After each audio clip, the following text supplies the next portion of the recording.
ఇవాళ తెలంగాణలో భూభారతి పోర్టల్ ను ప్రారంభించనున్నారు. మొదట 3 మండలాల్లో ప్రయోగాత్మకంగా అమలు చేస్తారు. నల్గొండ జిల్లాలోని సాగర్, తిరుమలగిరి, రంగారెడ్డి జిల్లాలోని కీసర మండలాలను పైలట్ ప్రాజెక్టుకు ఎంపిక చేశారు. పైలట్ ప్రాజెక్టు అమల్లో గుర్తించే సమస్యలను అధ్యయనం చేసి వాటిని పరిష్కరించిన తర్వాత రాష్ట్ర వ్యాప్తంగా భూభారతిని పూర్తి స్థాయిలో అమలు చేయాలని సర్కార్ నిర్ణయించింది. రాష్ట్ర ఆవిర్భావ దినోత్సవం నుంచి పూర్తి స్థాయిలో భూభారతి చట్టం అమల్లోకి తీసుకురావాలని భావిస్తుంది.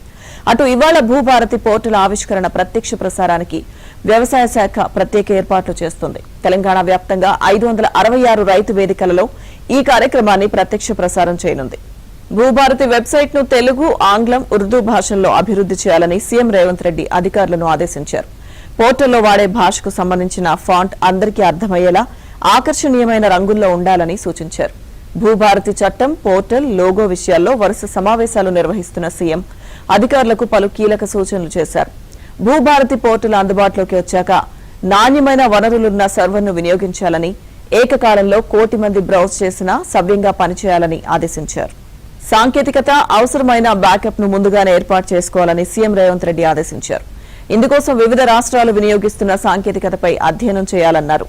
సైబర్ దాడులను ధీటుగా ఎదుర్కొనేలా పోర్టల్ ను సన్నద్దం చేయాలన్నారు. రాజకీయంగా ఎదుర్కోలేని వాళ్లు ఏఐను వినియోగించి పోర్టల్లో బగ్స్ ని సృష్టించే ప్రమాదాలున్నాయని అన్నారు. అధికారులు కూడా సైబర్ సెక్యూరిటీపై దృష్టి సారించాలని తెలిపారు.